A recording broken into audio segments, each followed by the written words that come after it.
નમસ્કાર મિત્રો, કોમ્પિટિટિવ એક્ઝામની નવી તૈયારી કરનારા છોકરાઓને સાહેબ ગણિત એક માથાનો દુખાવો બની અને આડે આવતું હોય છે સરકારી નોકરી લેવાની અંદર. જ્યારે નવી ગણિતની તૈયારી કરતા હોય છે ત્યારે સાહેબ આવા સામાન્ય સિમ્પલ જ્યારે સરવાળા બાદબાકી આવતા હોય છે ત્યારે ઘણા બધા મિત્રો છે ને આની અંદર હલવાઈ જતા હોય છે. આમાં આપણો વાક નથી. પ્રાઇમરીની અંદર છે ને આપણે ગોખાવામાં આવ્યું છે કે plus minus minus minus plus plus આમ કરતા કરતા આપણે જિંદગીમાંથી માઇનસ થઈ જાય છીએ, બરાબર ને? પણ જો આ એકદમ સિમ્પલ આ સરવાળા બાદબાકી છે આને ગોઈખા વગર આપણે શીખવા હોય તો સાહેબ આપણા આ ભારતની પદ્ધતિ છે, એકદમ મેડ ઇન ઇન્ડિયા સાહેબ, બરાબર ને? આપણે લોકો ફોરેનના વૈજ્ઞાનિકોને બહુ આગળ કર્યા છે પણ ગણિતનો ઉદ્ભવ ભારતની અંદર થયો છે, બરાબર ને? આર્યભટ્ટે શૂન્યની શોધ કરી પછી ગણિત આગળ ચાલ્યું છે. આર્યભટ્ટે પોતાના સંસ્કૃતના શ્લોકોની અંદર મસ્ત મજાના સૂત્રો લખી દીધા હતા. એકદમ બેઝિક ગણિતની સાહેબ ભારતમાં શોધ થઈ છે. આ જે ગણિત છે પણ એ પણ સાહેબ મેડ ઇન ઇન્ડિયા છે. આને તમારે એકદમ ગોઈખા વગર સામાન્ય સિમ્પલ ટ્રીક થી સોલ્વ કરવું હોય તો બ્રહ્મગુપ્તની પેટર્ન છે સાહેબ. બ્રહ્મગુપ્તે એવું કીધું હતું કે જમીનની નીચે જેટલી વસ્તુ છે ને એ બધી જ માઇનસ છે. કેવી છે? માઇનસ.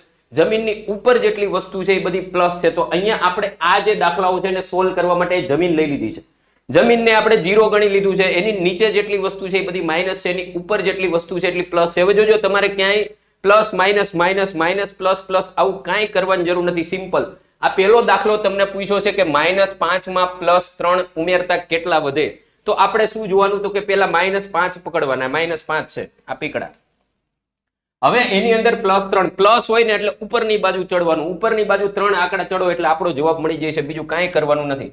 3 આંકડા ચડો એટલે કે 1 આ 2 અને આ 3 આ આપણો જવાબ સીધો -2 આવે છે. તો કે યસ સાહેબ. અને આમાં કોઈ જગ્યાએ તમારે plus minus minus minus plus plus એવું કશું કરવાની જરૂર નથી. બીજો દાખલો જુઓ સાહેબ. -7 માંથી -4 જાય છે. 4 જાય છે તો -7 ને પેલા લઈ લેવાના છે. આ -7 ઉભું રહી જવાનું છે. માઇનસ છે 4 કેવા છે? માઇનસ એટલે જમીનની નીચે ઘૂસવાનું છે. 4 આંકડા જાવ તો 1 2 3 અને 4 આ -11 તમારો જવાબ બને સીધો, બરાબર ને? કોઈ આમાં ક્યાંય તમારે મોટાની નિશાની મૂકવાની, નાનાની નિશાની આવું કશું આવતું જ નથી. ત્રીજો સવાલ તમારી સામે છે. -2 માં 6 ઉમેરવાના છે તો પેલા -2 પકડી લેવાનું છે. તો કે ક્યાં છે? તો આ રહ્યું સાહેબ -2. હવે એની અંદર પ્લસ છે. પ્લસ હોય એટલે ઉપરની બાજુ ચડવાનું. ઉપરની બાજુ 6 આંકડા ચડવાના છે. તો 1 આ 2 આ 3 આ 4 આ 5 અને આ 6 આ તમારો જવાબ છે સાહેબ. 4 તમારો જવાબ આવે છે. તો કે હા, ઉપરની બાજુ છે એટલે +4 આપણો જવાબ આવે. અને હવે તમારે સોલ્વ કરવાનો છે સાહેબ. -5 માંથી -4 બાદ કરતા કેટલા વધે અને એનો જવાબ નીચે કોમેન્ટની અંદર ઠપકારવાનો છે.